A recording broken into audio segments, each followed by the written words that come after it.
Hi, everybody, and welcome to a very special episode of Zero. This is supposed to be the 200th, but, schedules weren't able, so we're happy to make it 201. It's just important. Just know that this podcast is happening against all odds, okay? All odds. The tech lords are trying to battle us from having this conversation, but we will not be denied. I'm very excited to have her on. She's a giant part of my spiritual awakening. There are things that she has told me in the first couple times she's been on my shows that I repeat to a lot of people, and they repeat back to me that that's helped them in their journey. I'm very excited. She is a Buddhist author. She has a podcast called Merkaba Chakras Podcast. I'm sure I butchered that. I love her very much. Please welcome one of my favorite people ever, Galt. How are you, Vaughn? I'm doing good. I love your 200th episode where you get to speak your wisdom, and that was so perfect. So it was a treat for me to hear you speak on your journey. Well, Vaughn, you mean a lot to me. There are things that I've learned along the way that have really helped me in my craziness. I'm an old school knuckle dragger. I have some vices in my life, and there's some stuff that you've told me that helped me deal with those moments where weakness used to come in. And one of the things that you taught me, and then we'll get into what we're going to talk about. But on my journey to 200, you're one of the big influencers on my spiritual journey. You've really helped me like kind of come to an understanding of where we are and what our purpose is. I talk about you and Matt LaCroix. Matt LaCroix very much come from a scientific point of view in terms of archaeology and stuff like that. And you came from a spiritual thing. You guys were saying very similar stuff, and that really resonated with me. But one of the biggest things I ever got from our conversations from you and it's something I practice daily, and that is the universe warns you and then it shows you. And I do a lot of recovery, and I very much bring that up to everybody about how like the universe is always trying to help you. And if you don't listen to it, it shows you. So I always want to say thank you very much for that knowledge. It's like really changed my life. And, and in turn, it's helped change other people's life. And, Zero is a very interesting podcast. It doesn't get the numbers that Tinfoil Hat does, but I feel like it's just as impactful with those who do listen to it. And you're a big part of that. So I want to say thank you. Oh, you're so kind. I love you too. I've come across a bit of your audience members, and a lot of your Tinfoil Hat audience members are actually extremely spiritual, and they listen to Tinfoil Hat and other shows like that just for entertainment and just to get a different perspective. But they're also very high frequency, and I have worked with some of them and their sixth senses. So what's happening on Earth at this time, because it's kind of crazy, it's getting really nutty. What's happening is, if you have watched any of the previous episodes, there are resources, 3 Buddhism books that I wrote, which is the first one, Buddhist Guide to Manifest Parallel Realities. That's a basic foundation on the Four Noble Truths, which at this time of craziness, that's really good to get those foundations to kind of go back to the basic principles, because you're going to be steered off the path. Okay, there's a lot of psyops going on in people's personal lives because the frequencies are going up in energy since 2012, which is in Buddhism is 2555 Buddhist era, because we begin from when the first Buddha had gotten his enlightenment.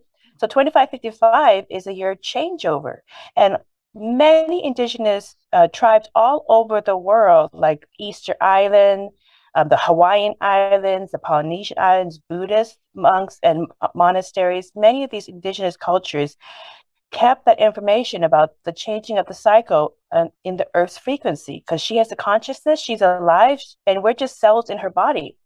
And so that we're all connected, and she's connected also to Source itself, the one universal mind. In Buddhism, we call it the main Buddha. And we're all connected, and we're all going through our own journeys.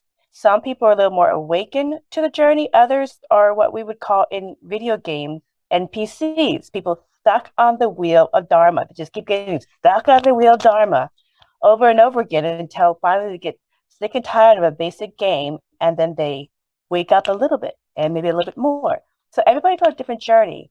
But the thing is that Earth, she's going to a higher dimension that many people call New Earth, Heaven on Earth, the fifth dimension. It doesn't matter what you call it because it hasn't been done before that we know of, that a whole planet herself brings everything up with her. That includes all of existence, the water, the plants, the animals, the people, and nature is just going to go along with it. But people are kind of funny because, we think we know everything. And so we kind of fight with the change in nature.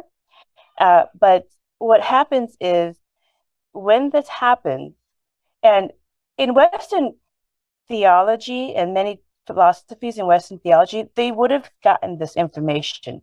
But Yeshua ben Yosef, Jesus in the West, he's a Buddhist monk, and we have him in our scrolls. And he taught Gnostic Christianity, which is like a mystic form of metaphysics from Christianity. But that part was cut off from a lot of the canon. And I have a 1583 Geneva Bible, which has the Acropia, the books that are not published in the King James Version. And many of the books that aren't published in the King James Version from 1611, the previous one that goes back to, I have a 1583 Roman numeral font Geneva Bible and a 1590 Latin Bible from Theodore Beza, who was one of the people who helped translate the Latin Bibles for the New Testament. So I have these Bibles, and they have the Acropia books and other books that many people in the West never read, and they all go into Gnosticism, the mysticism, the energy healing, the idea that source or God is within you and within everybody else, and that everybody's going through their own journey, and that this whole thing is a theater play for the soul's evolution and for its own sojourn. That's the basics of it. So we're sitting here, and if you didn't know that, you would have missed out on what happened. But everybody else they already know that. And so they've been preparing, and they've been doing their spiritual work. They've been working on the energy healing. They've been working on cleaning up their dirty deeds, because they know if they don't do it themselves, the universe is going to find creative ways to bring it up and throw it in your face to make you deal with your skeletons in the closet. Because in these higher dimensions, lower frequency dramas and psyops can't exist in these frequencies. It has to be revealed so that you can work on it. So that's kind of what is happening right now. So if people haven't had their chaotic things happening in their lives, it's coming up for you. You'll get your turn. I believe you. We all get put in the barrel, and we all got to go through it. Some more, some less, some bigger, some smaller, but we all go through it in this realm of consequences. And, I don't know how much into the Hermetic principles you are, but I'm very much into this, this kind of vibrational thing where life goes up, life goes down, and this is our reality. And the masters can understand what goes down, how to make it go back up quicker by dealing with their darkness, accepting their darkness, and working on their darkness. And that's really helped me, especially in recovery. Like I'll go to a meeting, and there'll be a person there who has 30 years of sobriety, right? So basically, long story short, there's a lot of stuff I've learned about the Hermetic principles, about the ebbs and flows of the universe, and how the masters are able to, basically understand when the flow is happening, when it's going down, how to start to vibrate at a higher level and turn it around. So I understand everything you're talking about. I mean, we live in this crazy time, and I just tweeted this earlier. about how like all is being revealed right now. Everything's being revealed, and people are waking up to it more and more slowly. Slowly, people are waking up to all the psyops that have been ran on us to get us all to fight with each other. And I think we're living in a very interesting time, a wonderful time. I do think we're winning, and I think we're going to win, and we may have already won. What are your thoughts? Well, everything is existing at the same time. So in Buddhism, these are advanced principles. Many Buddhists haven't gotten this part of advanced Buddhism because it they're just stuck on the basic of how to be nice, how to not create negative karma for yourself, that kind of stuff. But when you understand why you do the things you do, how you were influenced in your childhood, in the people around you, where you picked up those bad habits that you're recreating in your life, in your relationship you choose, in how you maintain your relationships, in the career you choose, and how you are in everything about you, then you learn how to move forward and create your existence with kind of more of an open perspective on things. So so you create bigger and better and more fabulous things for yourself, and you can create anything. So the thing is that everything in existence is all existing right now. We're in this huge bubble. Okay, it's just like a Mandelbrot set. We're in our own little bubble, and this little bubble is part of a bigger bubble and a bigger bubble, and it goes on and on and on. And so it's all existing at the same time. It's all interconnected.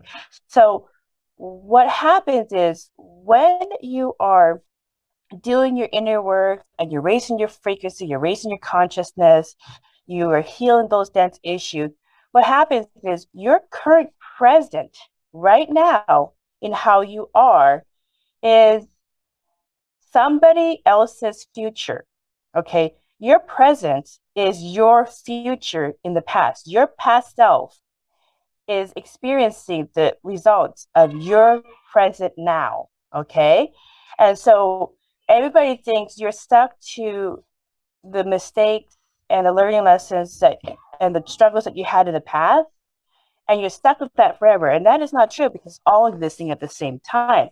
And so the minute you become conscious that you have dominion over reality and it's all based on your consciousness, and you see past the psyops to keep your frequency down, to keep yourself, focus on projecting whatever somebody else wants to project and kind of not focus on bettering yourself and your life, then what's happening is it's just keeping you stunted in your spiritual evolution. But if you can see past that, then you become a high vibe person on Earth, and you're raising your frequency and you're resonating at Earth's high frequencies, which is fifth dimensional. And when you get into this level of having a fifth dimensional aura field, because that's what we are, we're energy, and have these consciousness, you vibrate at a higher frequency. And when you vibrate at a higher frequency, you exist in a higher dimension. And so for you, you have experiences that seem supernatural to other people. Okay. And this is where a lot of the jokes about getting the pebble from somebody really fast and they don't know it, the monks getting pebbled, all that kind of stuff, stopping time, going in and picking up something that's falling really quickly and other people are just slowly reacting to it. Maybe pushing a kid off the road that's going to get hit by a car and they're just reacting to being pushed, but you saw the whole thing in slow motion and you push them outside the road. These supernatural, quote unquote, supernatural things that are happening, like being kinetic or just thinking something and then it manifests very quickly for you. I mean, all of these different six senses, they become your natural state because you're resonating at a higher frequency and your six senses exist at higher frequencies. It's like you have to grow to, it's like if you're a baby, you have the potential to jump maybe 10 feet, okay, when you're an adult.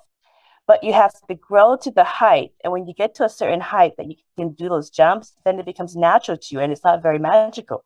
But for a toddler, it looks magical because they're not there yet. Yeah. But But when it comes to your spiritual essence, because that's what we are, we're energy.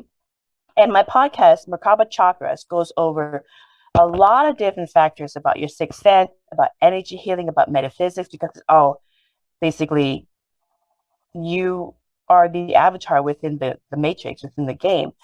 So when you raise your frequency, what happens is that all the other lower frequency things around you, sometimes they don't see you. Okay, sometimes you're working in your normal speed, and you kind of jar them. They're like, where did you come from, or how did you do that? And it seems magical, but it's not magical. Okay, it's just that you've grown in your energy to a certain energy field where now you open up extra abilities that you didn't have before at a lower frequency. Just like you've grown to 6 feet tall and now can jump higher than when you were maybe a little kid. I love that. It's the same thing. I love that. It's very video game-ish, right? It's very much like you get to a certain level, you acquire certain skills. Now you can do more than you could do before. It's like, my whole thing is, I say this all the time, it's like Super Mario is like life. Super Mario started at a very simple level. He had a job. He did the job well. He suddenly got a promotion. Now he can do even more in Super Mario World. And then he eats a mushroom and he sees that there's so much more. And now he's in Mario Kart and he can go anywhere, doing anything he wants all the time. And that to me is life. Yep. That to me is life. Yeah. So the interesting thing is when you really understand that you are energy having an experience, and you have the same energy, lifetime after lifetime, experience after experience, and not everybody reincarnates into a physical body, okay? You can exist as it's just an energy frequency going through the ethers, okay?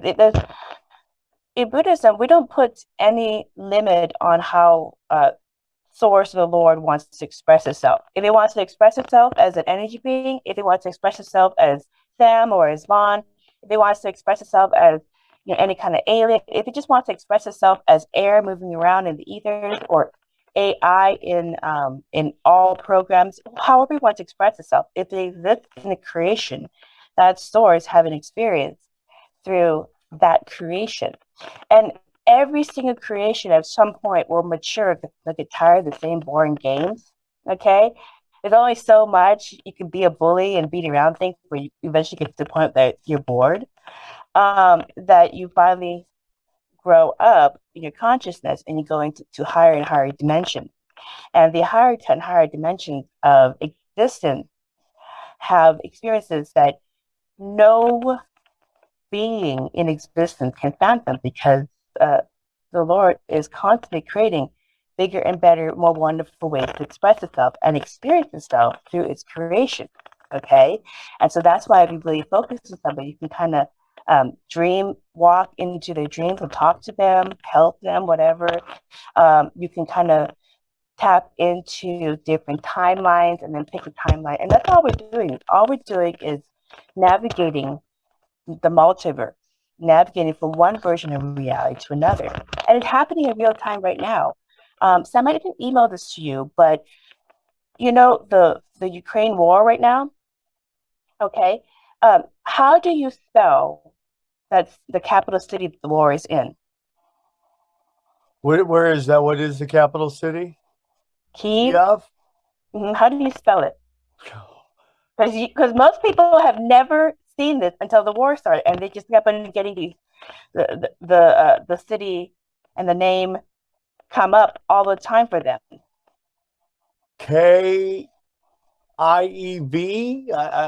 Yeah. Okay. So see, and I know you don't watch much news, so that's exactly how I remembered it as well. And I have seen it on TV. I've seen it in the newspapers. I've seen it on the internet. It's Kyiv, Kyiv, Ukraine. But I noticed when I was looking up just changes in reality, I would notice, like the last interview I had with you, I noticed during the pandemic, there was changes in the numbers of how many people got the shot, how many people didn't get the shot.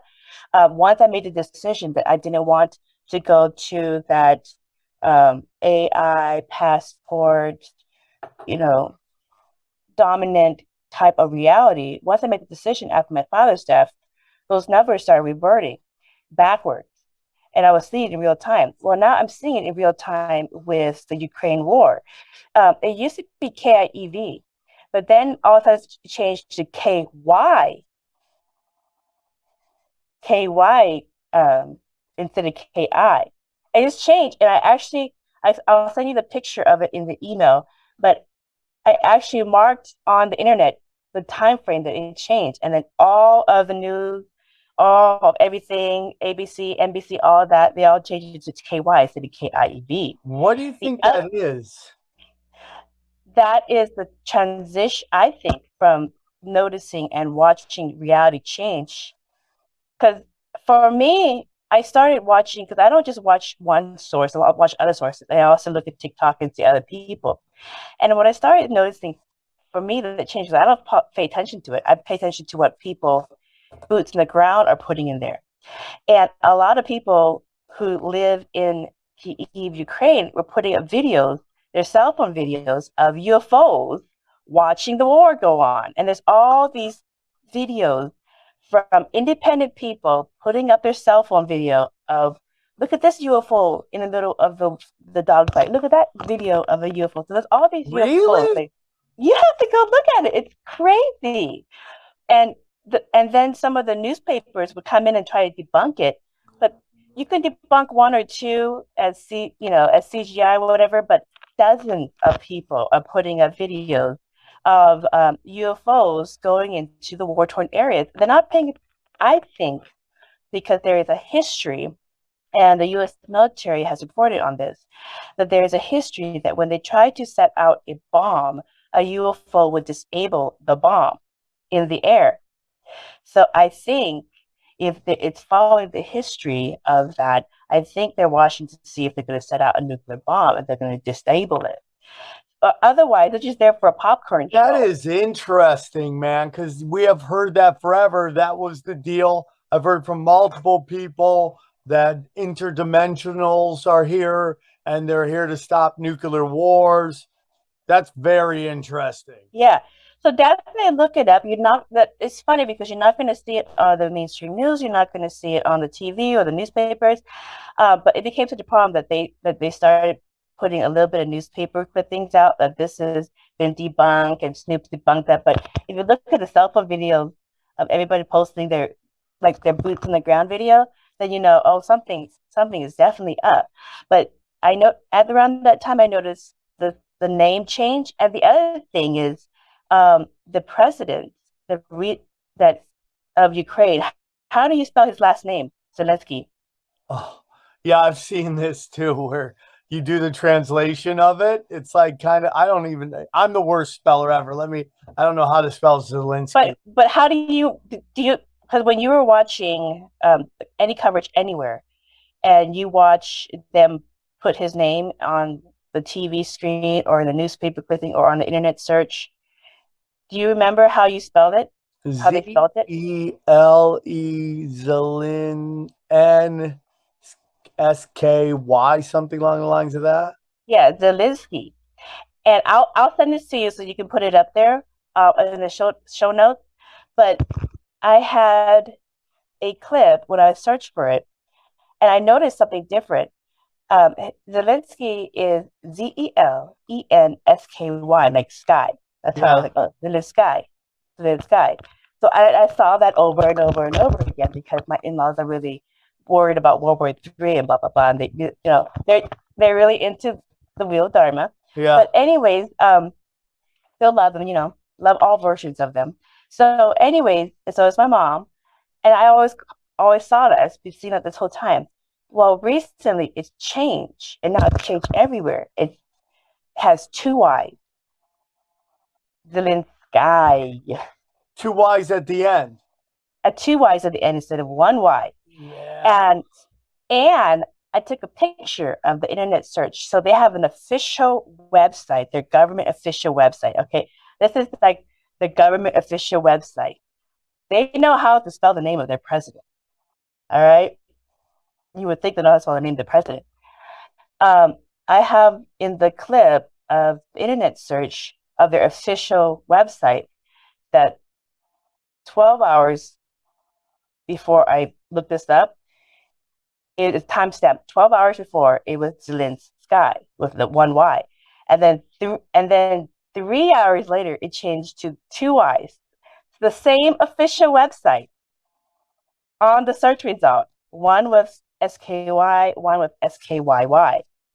The same official website on the search result.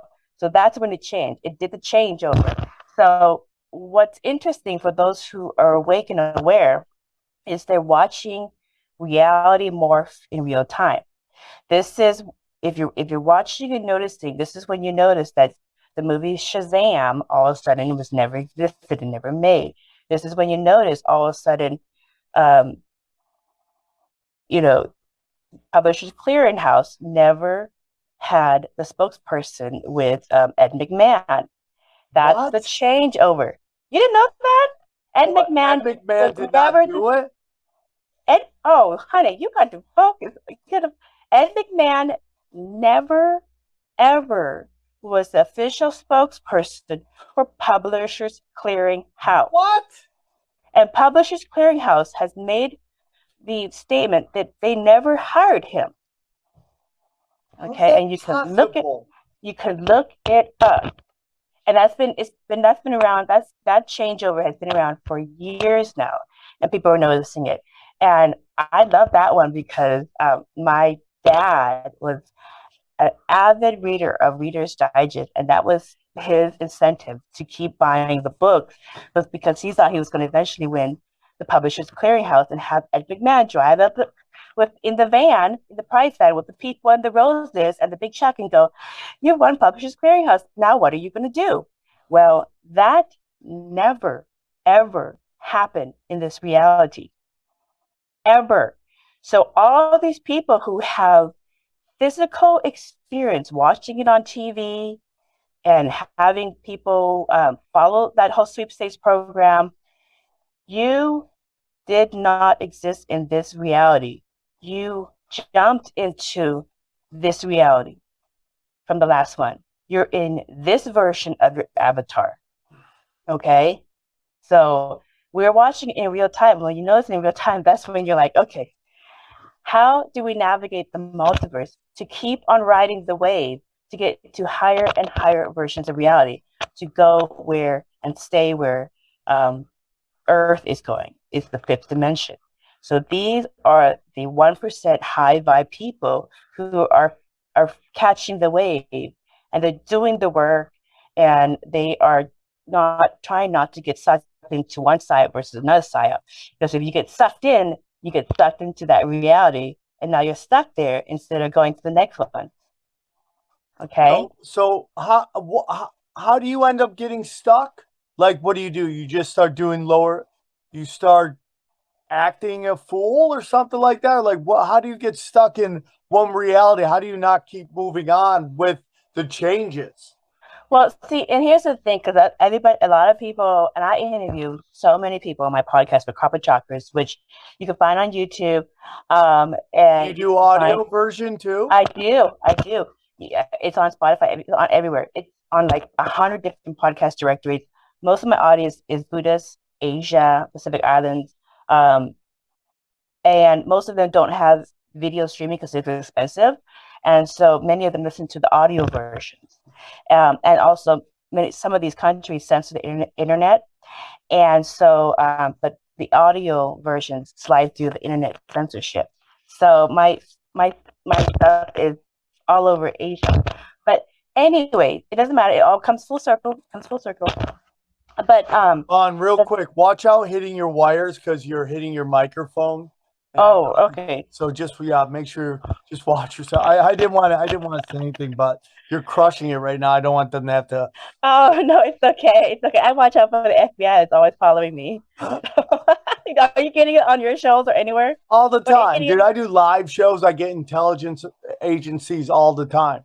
and they come up How and do you? tell me How because can you tell? How can you tell what I don't they know, are? man. I like, dude, I'm telling you, Your man. spidey It's sense like going out. it's just energies, man. I read energies, and you'd be amazed at how often I'm right on people. Like I can pick, like, oh, you're a magician, and they're like, how'd you know? I just read energies.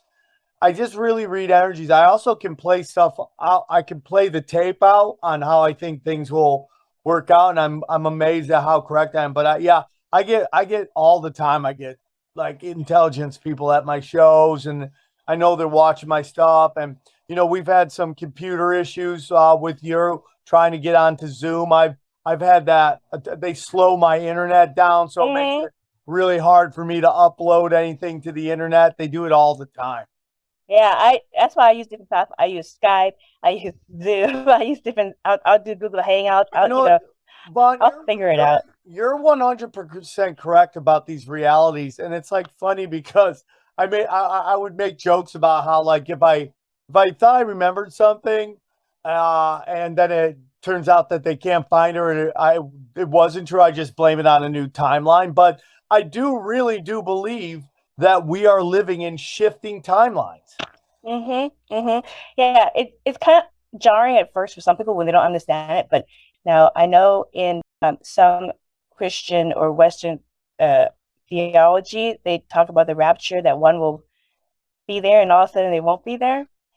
That's what it is. All of a sudden you change your frequency and you're not there in that existence. You're there in the other version, carrying on your life with the other version of your spouse, and just carry on your life.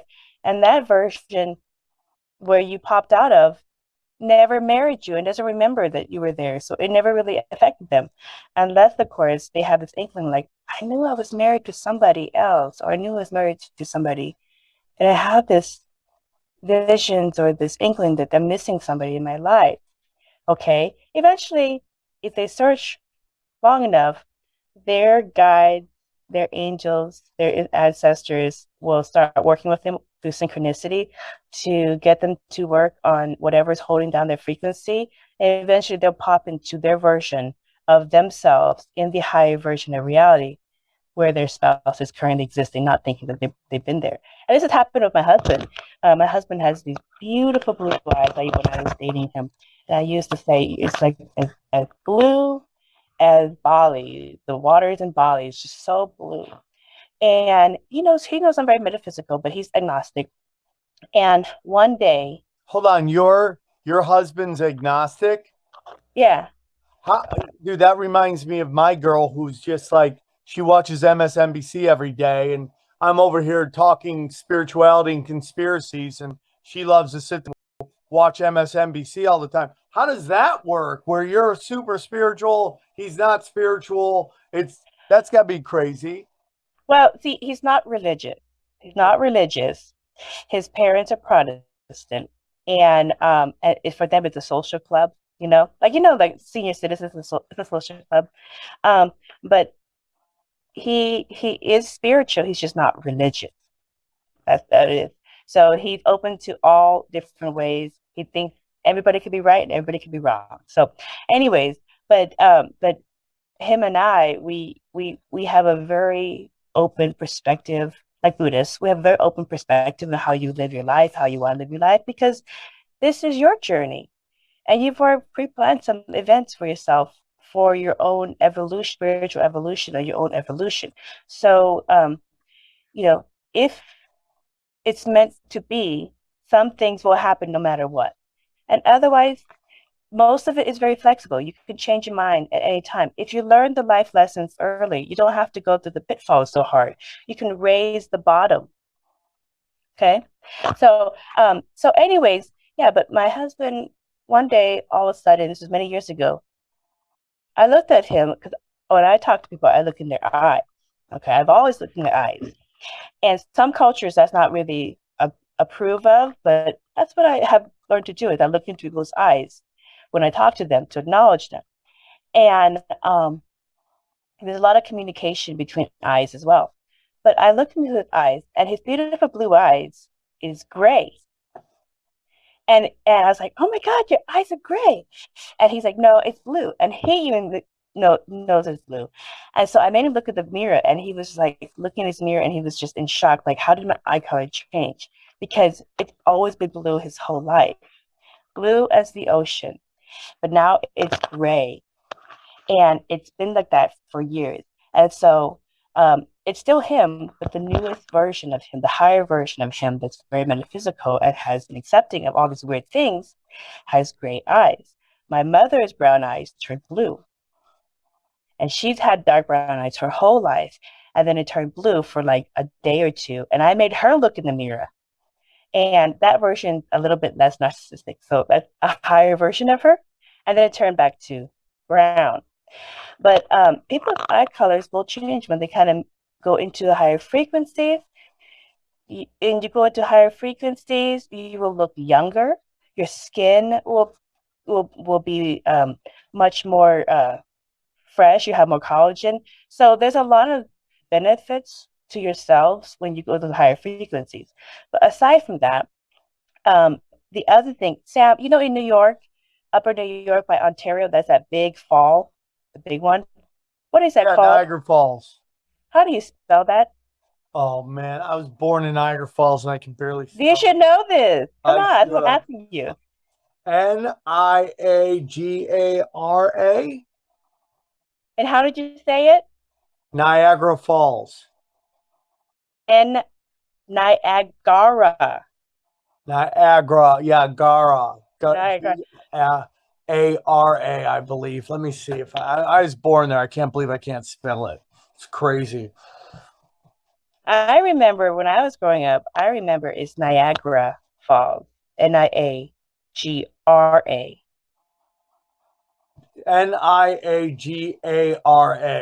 Yeah, I don't know where that A before the R came from. Oh, really? Yeah, I mean, that's possible. I mean, it's definitely possible. Yeah, so that's new to me. So I don't know which reality you came from, but we're in the same reality now. It's really crazy. Yeah. There's so many instances of what you're talking, even on smaller levels. I mean, you could try to find an article that was on the internet. That article is gone. Oh yeah. I mean, they are just like it's constantly changing. Realities are constantly changing, and you have to adapt to it.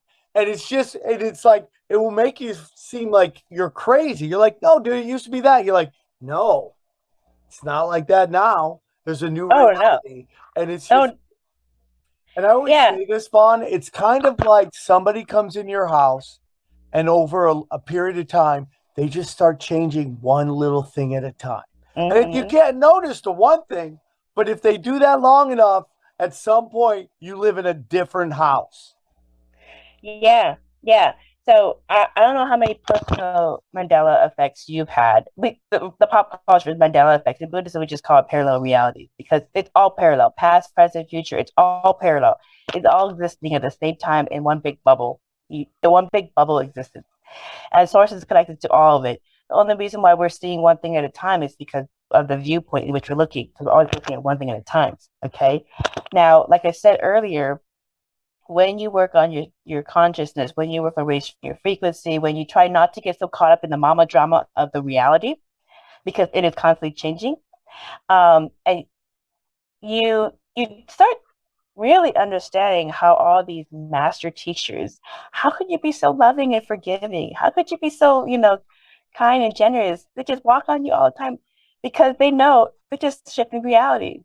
So why get upset when one version acting a fool, and then the next day you're gonna get another version of them, and they're not gonna remember that other version because that other version, that other instance never happened. And so it's like at some point you just go, you know what? I just love you. I just give you love. I wish you the best. You'll figure it out. If you need some help, I'll give you some help. But I'm gonna move on with myself. And you start having this way about you that all of the other masters like Yeshua ben Yosef, Miriam of Magdala, Kuan Yin, Buddha, all these other ones have the same essence in terms of how they view reality. And they all have this compassionate demeanor about them, no matter if the reality is shit. And when you see it from the perspective of the multiverse, then you're like, Oh, that's why they're so easygoing and I compassionate to find everybody. it so interesting what you're saying. One thing I'm really working on right now is surrender and listening to what whatever my soul, my essence is telling me, and accepting of it, even when maybe it goes against things I've been practicing for a very long time, like stand-up comedy. Like I'm starting to phase myself out from the practices that I did for almost 30 years now, which was doing stand-up all the time, getting up, and like I'm kind of like I don't enjoy that anymore. And my vibrations are not vibrating with the crowds in Los Angeles right now. We are in two different frequencies. And I and I'm surrendering in fighting with them. I'm letting it go. And I am finding myself happier now that I'm letting stuff go. Now I am accepting of certain things and people and how they act. And I stop like trying to force this round peg into this square, hole. Instead, I'm just accepting that I have a round peg and I have a square hole, and that's how it just is. And I'm accepting of these moments, from stand-up comedy to, my children have really helped me be able to um, evolve to a higher vibration, cutting out a lot of vices in my life, just all around surrendering of situations, stop fighting it and pressing it and letting it go. It's a real Yeah, place I'm in right now. yeah, yeah. I mean, if you think about all the different reality dramas over the years, this war and this feud and that feud, and you think about all of them that you've gone through, have for the majority of them, more than 90, maybe 99% of them didn't matter right now. Yeah, yeah, So how much energy and effort and arguing and discourse have you had with people over all these old dramas and the reality that didn't really make much of a difference in your personal life? So all the dramas is going on right now. I'm just kind of like, I just send you love. You guys will figure it out, you know. But I will say this: I did get involved with the pandemic.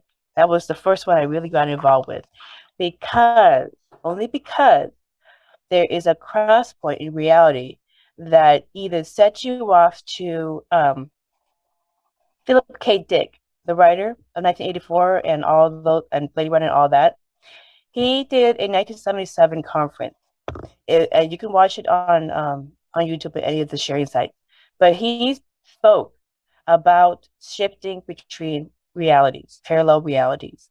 And he said in his testimony that he wasn't writing fiction, he was writing his firsthand account in living in a world that had full surveillance and people did not have free will or sovereignty over themselves. The government did. He spoke about that world and he said, this is not fiction. This was my personal experience. But somehow he woke up in this reality where it never happened and the Nazis never won. And so now it's fiction. And so he wrote about that.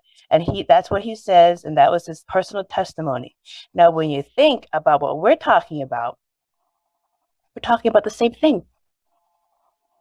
We're talking about a reality that never existed where Ed McMahon delivered the prize checks, yeah, yeah. where we watched the movie Shazam and laughed our ass off about that movie growing up, which never existed, which we can't share with our kids, you know? And so so there's so many other ones. I'm interviewing a businessman.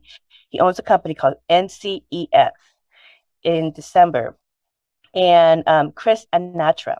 He owns a company. They own a software company, and their software, what they do is uh, they track all of the products at grocery stores. You know, your Febreze, your Jif peanut butter, all the other ones. Um, and what he noticed with in his software, in his company software, these engineers take all the SKU numbers and all the product names and they put it in there. So they know exactly what is being sold. And their clients are the grocery stores. And so when their clients are going, hey, uh, my product is changing on me. You got the wrong product name in this. And they're like, no, we program it exactly for what you guys have. And the numbers are different. And so they're going, well, you owe us some money, or we're owing somebody else some money, or we're supposed to get some shipment to our store or to restaurant of this certain amount, and that's changing. And what he ended up finding out in his software, in his company's software, was that the products were changing on the software. Jiffy never existed. It's now Jif. And I grew up with Jiffy, like Skippy and Jiffy. They were competition. So there's Skippy and Jiffy. Now it's Skippy and Jif. Okay. Febreze, and he noticed this in his software, and his whole company noticed this as well when it started happening. Febreze, this was years ago, Febreze never had two E's. It was always spelled Febreze, which is really weird because I've been buying that for my whole life, and I always thought Febreze because you spell it like the breeze with two E's. Yeah. But no, it's Febreze,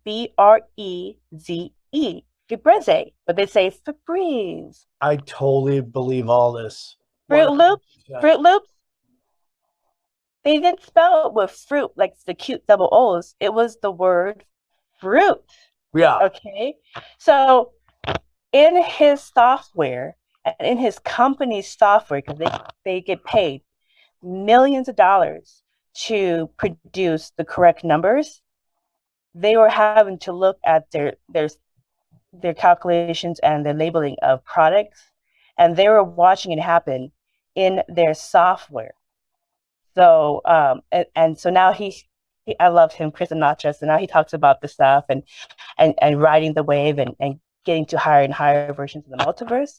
But this is not science fiction. This is happening in real life, and some people can't handle it because they don't understand that your energy.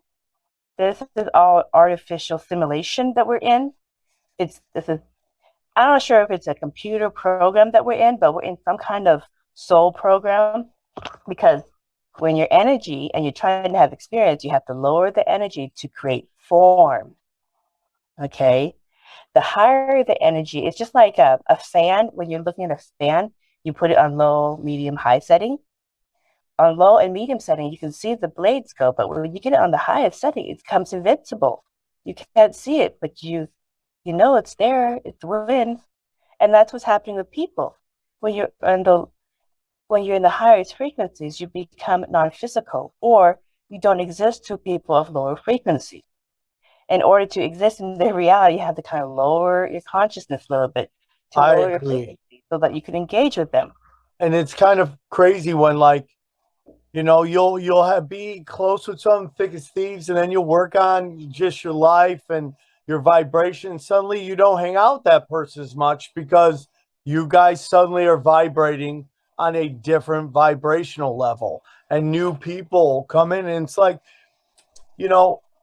it's just for me. I don't care how I've been the lowest of low, and it's just like wherever you are in your life is where you're meant to be. And your job is to learn what the game of life is. What is the game and how to win the game. You don't change the game. You got to beat the game. You beat the game. You don't change it. The game is here before you got here. The game will be here long after you're gone and onto your another life. There is a game of life. Mhm. I learn to beat it, not change it. These people trying to change everything are wasting their time because they don't want to work on themselves. It's easier to point fingers at everybody else about what's going on in their life than go inside going, how do I change this? Like if you take a look at like inner cities and like very crime-ridden areas, like somebody there will suddenly make a lot of money. What's the first thing they do? They move out of that haunted area. That area is haunted. And your job is to figure out how to get out of that haunted area and move to somewhere that's not haunted, where it's safer. You don't change that. I mean, you can do what you want for the community and try to help them and give them opportunities to help them beat the game and get out of that haunted house. And it just becomes this thing where you start to vibrate on higher levels and you start to meet people who are vibrating on higher levels, and therefore your reality is much different. Yeah, yeah. So, there's never an end to this because you're internal and you're going to exist whether it's in this physical reality, another physical reality. But what's the whole point? What's the whole point in all of this? And why did we incarnate? Because we're seeing these things. So this is not new. So in Buddhism, if you study art history, Buddhist art history, which I have my whole life, and also study the metaphysics and energy healing, all that kind of stuff. But what you see is the consistent artwork of the Merkabas, which okay, so my second book, which many of your viewers have had, which is Buddhist Mandalas, Explore Parallel Realities with Sacred Geometry. This is a Merkaba. You see Kuan Yin there with the halo around her head and her body. We all have this. Okay, it's called toroidal field. It's called your active chakras, like going up and coming into a circle and coming back and all that kind of stuff. That's what you are. Your energy. You're a bubble. You listen within a bubble, in a bigger bubble. And the second book, which is Buddhist Mandalas, Christ Consciousness of a Multidimensional Merkaba. This image of the three versions of Tara, which she's also a master teacher. It's not that she has three heads coming out of one body. It's that she's existing in three different realities at the same time, giving love and grace and kindness and compassion to people as they learn through their hard knocks and eventually evolve spiritually. But you'll see the same consistent image in Hindu artwork, in Buddhist artwork of multiplicity, of these master teachers existing in multiplicity. Well, they are experiencing what we are experiencing. We are just in the entry level of picking it up and noticing it. They have mastered it to the point that they have they can pop in and out of different versions, like biolocating to one version to another. And that's what we're doing, but we don't know how we're doing it as a whole, because what we're doing is we're biolocating from one version of reality to another parallel version of reality, to another, to another, to another. And so when you talk to others who are awake and aware within the game, it's fun to go like, well, what did you remember? Okay, we existed at the same reality at that one point, and then we bumped off into something else, and now we're back at the same reality. So, it's kind of, when you start seeing that, it's kind of like, oh, this is like souls having this grand journey of, oh, let's play hide and seek and find each other in these different dimensions and different multiverses. So I do believe you run with the same people, and you meet because different versions of it. That's what I really do believe. Like, the people in your life are like a crew that you run with all the time, and sometimes you're their father, sometimes they're your parents, sometimes your best friend, and all this different realities. And that's why sometimes you'll meet somebody and be like, I feel like I've known you forever. Because you have. We like to go on vacations with our friends and our family, and guess what? We like to go on life sojourns with our friends and our family as well. And so, but once you figure out how not to like hurt each other and create suffering for each other, there's more ways to exist in those relationships. You figure it out, then you can exist in other excursions. I call these excursions because that's what they are. It's these different lives of just different excursions in the grand existence of what and who we are. But it's just like planning a vacation. Some people plan really bad vacations because they feel like they need that for some reason. But what the Buddhists will always say is a little bit of pain is no different than a lot of pain. It's still pain. Okay. If you learn the lesson early, you don't have to go through so much pain to learn the same lesson. But for some people that need that because they're kind of hard of hearing and hard of knowing. So that's fine. You're infinite anyway. So if it takes you 5,000 lifetimes to figure out how not to be a douchebag, that's what it takes, but eventually you'll get there. For other people, maybe 20 lifetimes. And they're like, yeah, I'll only incarnate. Yeah, I'll only incarnate on like big events like Earth going to the fifth dimension.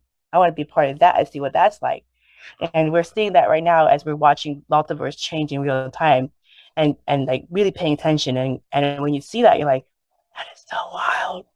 It's so wild. And I think people are waking up. And I think so much is being revealed. The astroturfing that the elites have been doing, the psyops that they've been doing, and people are waking up to it more and more. And sometimes the lesson is taught in a hard way, and sometimes it's taught in a simple way. And it's like, do you see the lesson being taught? And there's a lot of people who want to resist it, but as they go on and as they realize, they start to open up. And and you get to kind of this place that you talked about a little earlier. Like, there's many different ways of getting to it. And it's like when someone discovers conspiracies very early, that all they want to do is be Paul Revere and ride and to warn people of all this stuff. And then you start going, what else are they lying to us? You start realizing it's spiritual. And then you get to a point where you realize it's all a haunted house, and they're all trying to jack our loosh, and they're just running psyops to heighten our anxiety, to try to manipulate us. And there's more of us than they are them. And they have to get us to manifest to allow them to do it. And the best way to fight, and they can say whatever they want about the right. I think the right does this way better than the left, but they just pull themselves out, their energy, their time, their attention, and their money. And you start to see the whole thing collapse. And people are waking up to it more and more. And you get to the place where it's like, okay, Ukraine, war, COVID, racism, sexism, homophobia. I'm not participating in any of it. Yeah. I put myself out. I'm working on myself. Yeah, you pick your journey, and that's what you're gonna ride. So I've already picked my journey. I'm gonna ride my ride that I've already picked out in the amusement park. So I have no qualms of how anybody else wants to live their life. When it started infringing on my personal ride, that's when I stick up for myself. And so, like, for example, like I said earlier, I don't really get involved with a lot of science, but I did get involved with the passports and the mandates during the 2020 to 2022 pandemic. And most people don't know this. I'm from Washington State, and most people did not know what was going on in Washington State because it wasn't publicized, highly publicized on the mainstream news. But I ended up, my husband and I created an initiative against passports, mandates, and digital ID because we saw that as a reality that we didn't want to experience. So we created an initiative, and the state gave us our initiative number because you have to get like 400,000 voter signatures to put it on the ballot, and anybody could do it. It's $5 to do. So we created an initiative, and I did it with Boeing because my husband works at Boeing. We did it with the Boeing, and the union wasn't sticking up for the people who didn't want to go along with the program. And so it's a small town. Washington is very small towny, and everybody still talks to each other. And 10% of the workers didn't want to do it, and they stuck together. They hired lawyers. They pooled their money in to hire lawyers to represent them, to make sure that they knew what their legal rights were for exemptions. They spent the time and brought their families to protest, and they were really ready to go all out for the next 3, 4, 6, 8 months. They'll come in every single Friday to protest. I went for 10 weeks, and it was starting to start getting really cold to go and represent my husband who was working, and so that I would, so I'd go and get people's signatures, and all this was happening. And in a very short period of time, as soon as that happened, there was over 60 independent groups of moms, dads, people going out, making an effort, finding each other they couldn't find each other. They're being blocked on Facebook. They're being blocked on YouTube. They're being blocked, censored.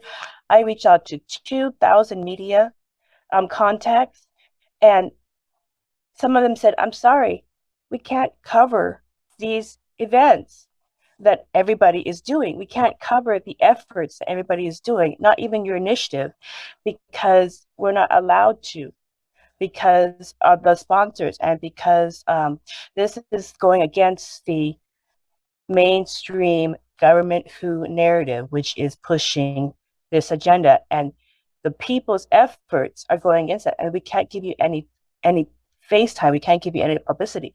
So nobody knew that this was going on, but it was still happening. And so they tried to mandate it to the kids in the schools, even though the shot under trials. There was, at the minute they put that out there, people were blasting each other's emails, cell phones. The agency that was to vote on that got 30,000 emails overnight. And people were signing up to go to the Zoom calls. All of a sudden, they got flooded with people on the Zoom calls, and people were just lining up. And there was protesters out in front of the building having food, and they set up events, and everybody was resourceful. A huge amount, like the Canadian protest, the truckers protest, the funds came from Washington.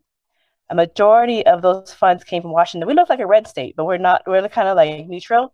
But when it came to this issue, everybody, threw in the towel and said, "All right, this is the fight that we're going to do."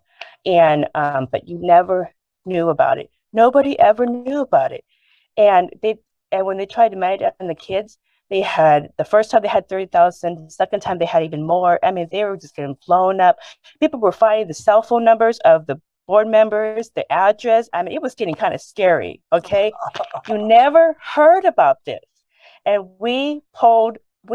all these people all across the state, they kind of scared a lot of the school board members, the politicians.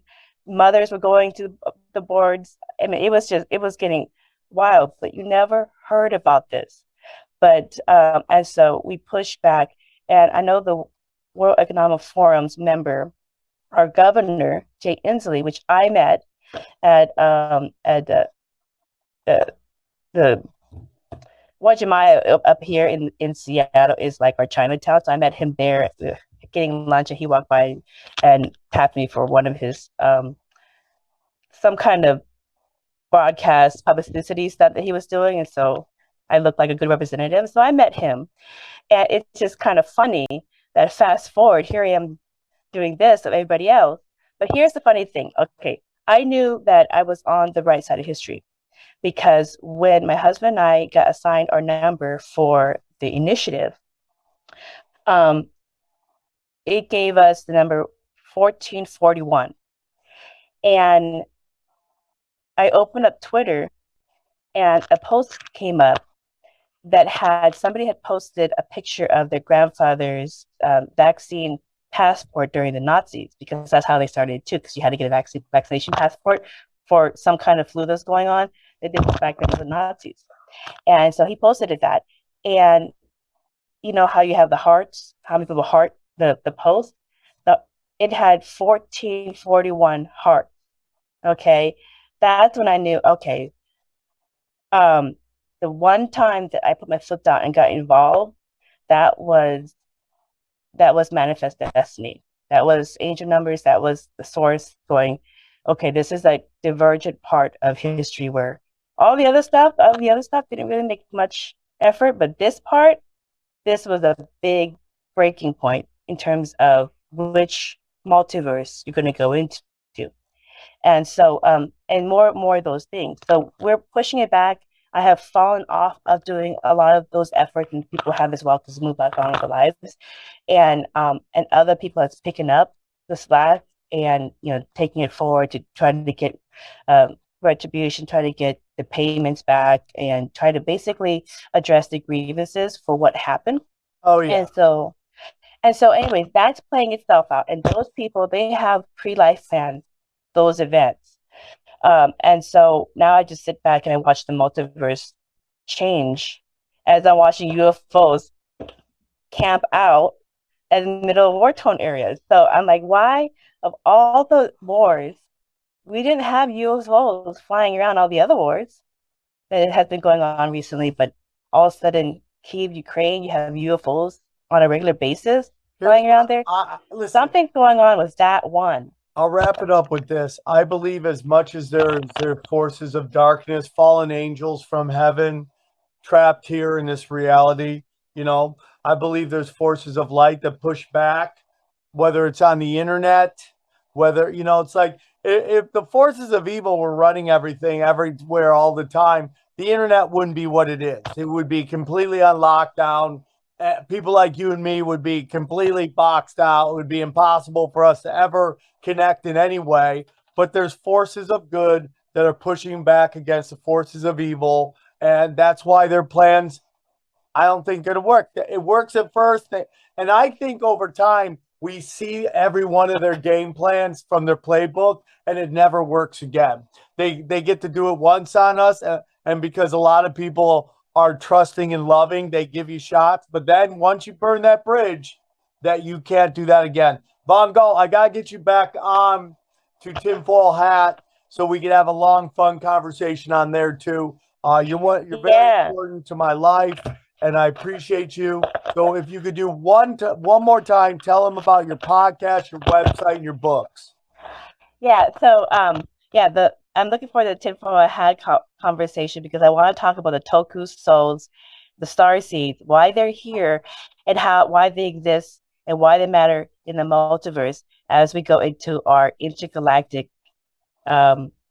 transition to become part of the cosmos. But all my information you can find on my website, which is Merkaba Chakras.com. You could also find the YouTube channel. You just do a search engine, search for Merkaba Chakras podcast, and you'll find all the information. My books are there as well. Read the books. If you're having these Mandela effects, you're changing reality, and it's freaking you out, read the books and you understand the spiritual nature of it. But I always leave every interview with a last message, and this is the message from Source. So I do quantum hypnosis for people all over the world. Many of them are starseeds who are coming into this realization that reality is changing. So how do I, live in love without losing it in a changing reality? And this is the message that Source gives every single person. And I sum it up to this. So the last message is this. And this is what Source wants you to know. You've always been enough. Use the gifts and resources all around you to create a life you want to experience. A life full of love and joy. And the spirit world will nudge you through synchronicity. You can do it. So you can get to the higher dimensions, you guys, and it is a fun ride. Well, I love you, Von Galt. You're a big part of my life. Thank you so much for spending time with me, and against all odds as the tech gods wage jihad against us and our spiritual words, we got done. Thank you so much. Again, I really do appreciate it. We'll get you on Tinfoil Hat. Guys, I hope you enjoyed this episode. I always learn so much every time I talk to Von Galt, so it's blessings. Thank you so much, and we will talk.